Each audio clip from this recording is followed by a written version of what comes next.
अच्छा, आपको voice clear आ रही है?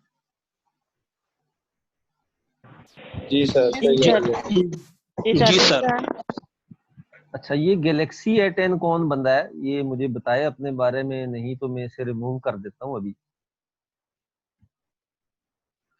ये जिसके नाम के साथ लिखा हुआ है गैलेक्सी A10, ये बंदा कौन है? गैलेक्सी A10 कौन सा बंदा है? ये अपना नाम बताए, नहीं तो मैं इसे रिमूव कर दूंगा, क्योंकि मैं अटेंडेंस जब लगाता हूँ तो इसमें ऊपर नाम जो होते हैं उसके एतबार से। अच्छा, चलें, तो ये आप स्क्रीन देख सकते हैं। तो आज हमारा जो टॉपिक है वो है, किया था ना तो उस वजह से मैं चेंज कर दी। तो हमारा जो टॉपिक है वो है transpose of a linear transformation. तो सबसे पहले हम इसकी डेफिनेशन से स्टार्ट करेंगे। तो इसमें कुछ एजम्पशंस हैं, पहले हम सपोज करते हैं, suppose that we have a vector space over the field f of scalars v and w are linear transformation, sorry, vector space आपके पास v है और w है और फील्ड स्केलर का है, और t आपके पास एक लीनियर ट्रांसफॉर्मेशन है जो वेक्टर स्पेस v से w में जा रही है। तो फिर क्या कहता है जी, वो कहता है फिर t जो है वो एक लीनियर ट्रांसफॉर्मेशन को इंड्यूस करती है फ्रॉम जो dual space of vector space w to dual space of vector space v। ये अगर आप देखें कि अगर आपके पास कोई linear transformation vector space v से w में है, तो फिर हमारे पास एक और लीनियर ट्रांसफॉर्मेशन एग्जिस्ट करेगी जो डुअल स्पेस ऑफ w से डुअल स्पेस ऑफ v के ऊपर डिफाइन होगी। और कैसे डिफाइन होगी ये वो नीचे बता रहा है। Suppose G is a linear functional on w, क्योंकि डुअल स्पेस के मेंबर जो हैं वो लीनियर फंक्शनल होते हैं। हम सपोज करते हैं कि ये लीनियर फंक्शनल है w के ऊपर, गोया कि ये w से फील्ड में एक लीनियर ट्रांसफॉर्मेशन है, और हम लेट करते हैं कि एफ ऑफ एल्फा जो है वो जी ऑफ टी अल्फा है। ये हमने सपोज किया, क्योंकि टी अल्फा बेसिकली अगर आप देखें तो ये w का वेक्टर है, क्योंकि टी लीनियर ट्रांसफॉर्मेशन है v से w में, तो ये जो इसका इमेज है ये w का मेंबर होगा। और g आपके पास लीनियर फंक्शनल है, ये बेसिकली w से फील्ड के ऊपर है। तो जब आप इस वेक्टर को टी अल्फा को इसके ऊपर जो आप जी को ऑपरेट करेंगे तो ये फील्ड का एलिमेंट आएगा, और उसका आपने नाम रख दिया कि ये एफ ऑफ एल्फा है। तो हर अल्फा के लिए आपने ये काम करना है। तो फिर वो कह रहा है कि ये जो इक्वेशन है ये defines a function from v into f, क्योंकि ये जो ट्रांसफॉर्मेशन है ये आपके पास v से f में एक फंक्शनल डिफाइन करती है, एक फंक्शन डिफाइन करती है जो जिसको वो f से डिनोट कर रहा है, क्योंकि जी ऑफ टी अल्फा ये जो है फील्ड का मेंबर है, और एफ ऑफ एल्फा आप एफ कहते हैं, ये फंक्शन है वी से एफ के ऊपर, namely the composition of T. ये बेसिकली कंपोजिशन की गई है a function from V into W, क्योंकि टी वी से डब्ल्यू में है और जी कंपोजिशन जो है वो वी से आप डब्ल्यू में जा रहे हैं और फिर डब्ल्यू से फील्ड में जा रहे हैं। तो एफ आपके पास बेसिकली जो है वो वी से फील्ड के ऊपर एक फंक्शन है। Since both T and G are linear, क्योंकि ये भी लीनियर ट्रांसफॉर्मेशन है और उसके बाद टी भी लीनियर ट्रांसफॉर्मेशन है, तो हम ये जानते हैं composition of linear transformation is again a linear transformation. तो ये आपके पास ये जो एफ है, जो एफ बेसिकली अगर आपके पास देखें, एफ आपके पास ये है जी कंपोजिशन टी, ये लीनियर ट्रांसफॉर्मेशन है। तो ये एफ भी बेसिकली क्या होगा जी, ये लीनियर ट्रांसफॉर्मेशन ही होगी। और इन अदर वर्ड ये आपके पास लीनियर फंक्शनल है, क्योंकि ये इसके जो इमेजेस हैं वो फीड में जा रहे हैं। तो आगे वो कह रहा है दस T provides us with a rule T which associate with each linear functional and W a linear functional F. देखें, ये जी आपके पास लीनियर फंक्शनल है, हर लीनियर फंक्शनल जी के करस्पॉन्ड आपके पास एक लीनियर फंक्शनल एफ एग्जिस्ट करता है, एफ एग्जिस्ट करता है, तो जिसको वो डिनोट कर रहा है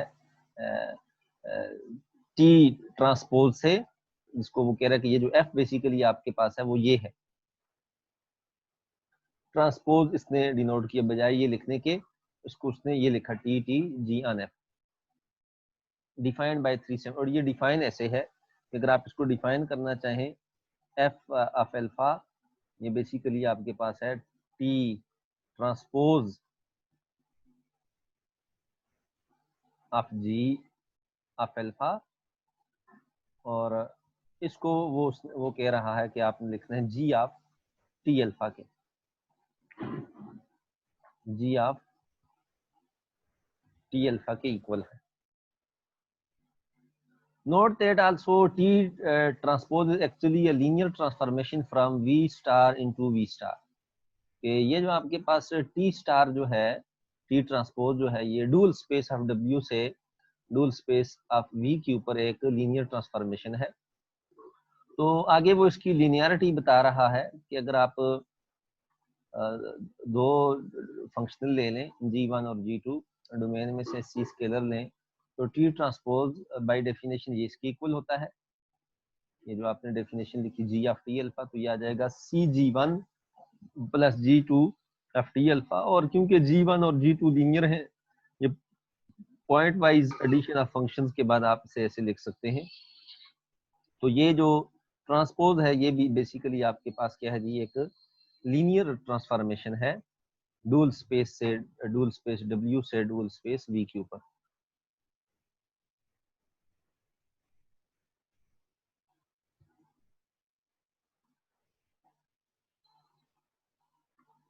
अच्छा जी, तो इसको वो थ्योरम की फॉर्म में लिखना चाह रहा है। Let V and W be a vector space over the field F, for each linear transformation T from V into W, there is a unique linear transformation which is denoted by T transpose from V star to W star to V star, such that Pt of G of alpha equal to G of T alpha for every G in the dual space of W and alpha in V. तो वो कह रहा है कि ये जो T है इसका नाम, इसे हम पढ़ेंगे जी ट्रांसपोज ऑफ T। इसको हम क्या कहेंगे, ट्रांसपोज ऑफ T। और इसको बाज जो टोपोलॉजिकल बुक्स हैं उसमें से एडजाइंट भी कहा जाता है, और लेकिन वो ये कह रहा है कि लीनियर अलजेब्रा में इसमें हम इसे एडजाइंट तो नहीं कहेंगे, इसे हम क्या कहेंगे कि ये ट्रांसपोज है। आगे एक इसी की डेफिनेशन को यूज करके हम एक थ्योरम जो है वो स्टडी करेंगे। कह रहा है कि let V and W be vector spaces over the field F and T be a linear transformation from आगे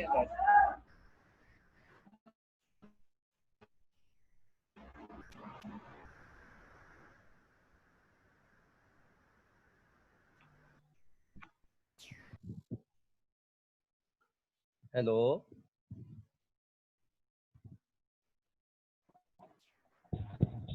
हेलो बच्चों, आपको आवाज आ रही है? जी अच्छा यस सर, आ रही है।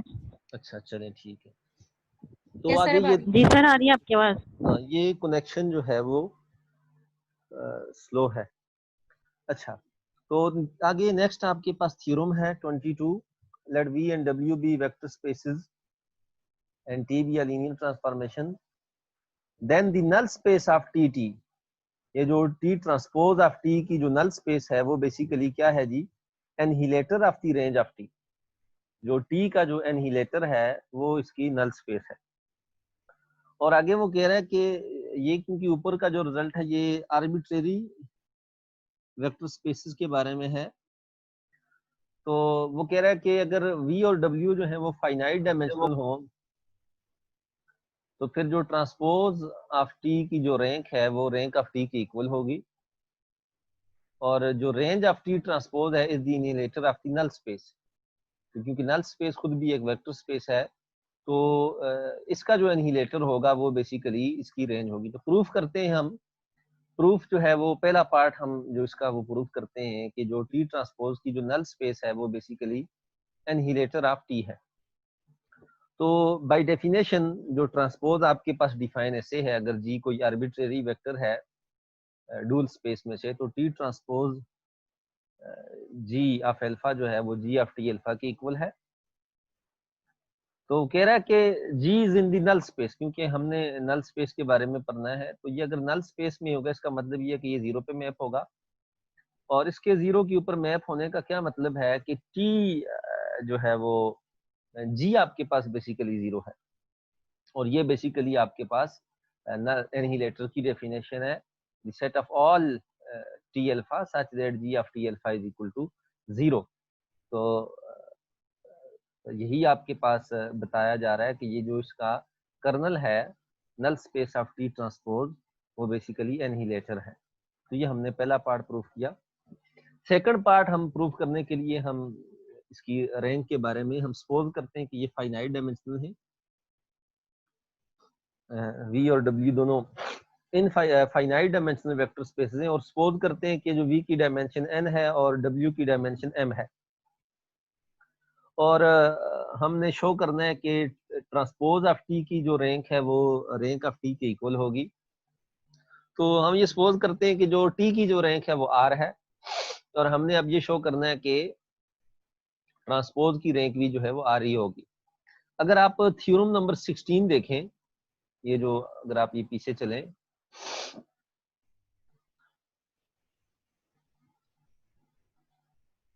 ये आपके पास थ्योरम 15 है और इसके आगे थ्योरम नंबर 16 अगर आप देखें, ये थ्योरम हमें क्या बता रहा है।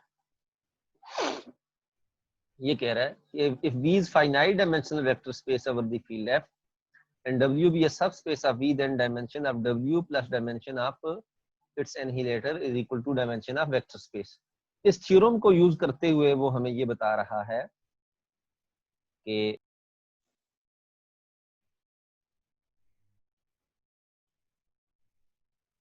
हेलो,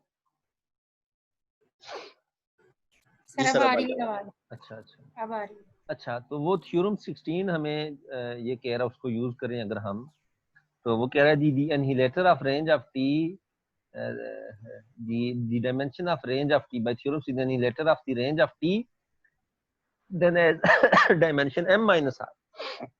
क्योंकि आपके पास रिजल्ट क्या है, डायमेंशन ऑफ अगर आपके पास range of T plus dimension of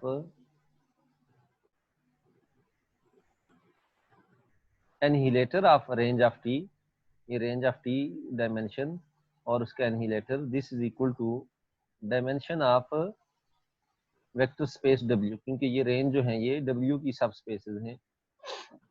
और रेंज ऑफ टी के बारे में आपने कहा कि इसकी डायमेंशन R है प्लस ये dimension of annihilator as it is हम फाइंड करना चाहते हैं। तो और W की जो डायमेंशन है वो क्या है जी, M है। तो ये R को दूसरी साइड पे ले जाएं तो आपके पास जो एनहिलेटर ऑफ रेंज ऑफ टी की जो डायमेंशन होगी वो क्या होगी, M माइनस R होगी।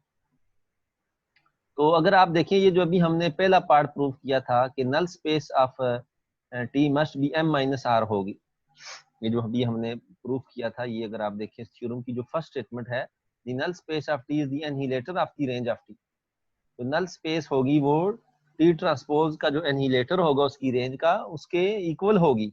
तो यहाँ से आप ये कह सकते हैं the nullity of T transpose जो है must be M minus R, क्योंकि वो इक्वल होगी रेंज ऑफ टी के। तो रेंज ऑफ टी की उसके एनहिलेटर की इक्वल होगी। और अभी हमने ये प्रूफ किया कि रेंज ऑफ टी की जो डायमेंशन है एनहिलेटर की वो M माइनस R है, तो उसकी भी कर्नल की भी यही होगी। लेकिन हम ये जानते हैं कि टी ट्रांसपोज एक लीनियर ट्रांसफॉर्मेशन है एक M डायमेंशनल स्पेस से, क्योंकि टी ट्रांसपोज जो है वो डुअल स्पेस ऑफ W से डुअल स्पेस ऑफ V के ऊपर एक लीनियर ट्रांसफॉर्मेशन है। तो यहाँ से आप कह सकते हैं कि टी ट्रांसपोज की जो रैंक होगी वो होगी M minus M minus R, M minus M minus R जो कि R की इक्वल है। So T and T transpose have same rank. तो ये आपने प्रूफ कर दिया कि इन दोनों की जो रैंक है वो क्या होगी, सेम होगी। और सेकंड पार्ट आपने ये खुद एक्सरसाइज आपके लिए, इसको आपने खुद अंडरस्टैंड करना है, ये इजी सा क्वेश्चन है, ये आपने खुद देख लेना है। या कर लेते हैं, चलें ये भी शार्ट सा है, ये भी हम देख ही लेते हैं।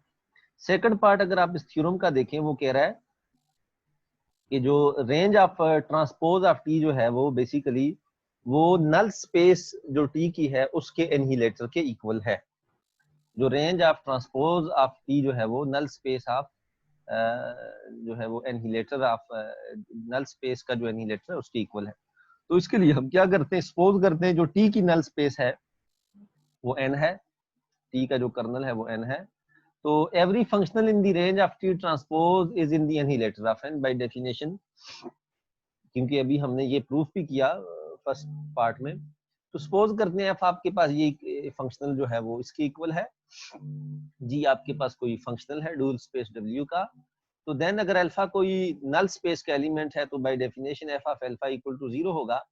और एफ ऑफ अल्फा ये ऊपर आप इसकी इक्वल है टी टी जी इक्वल है, और इसको आपने डिफाइन किया हुआ जी ऑफ टी अल्फा।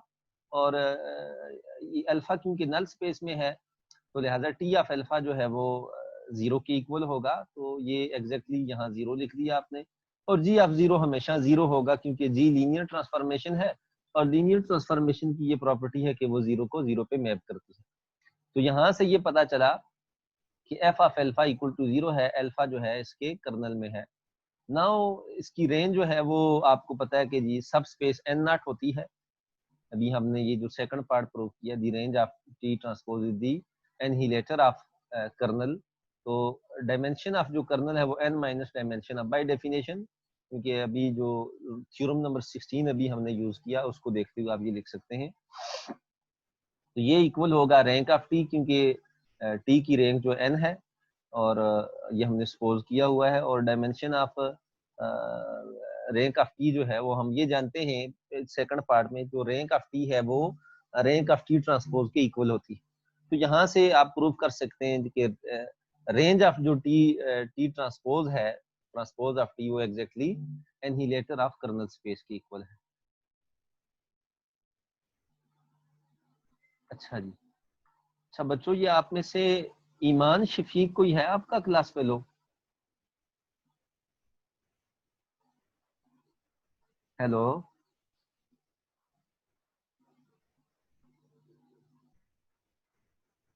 बच्चों, मैं आपसे पूछ रहा हूँ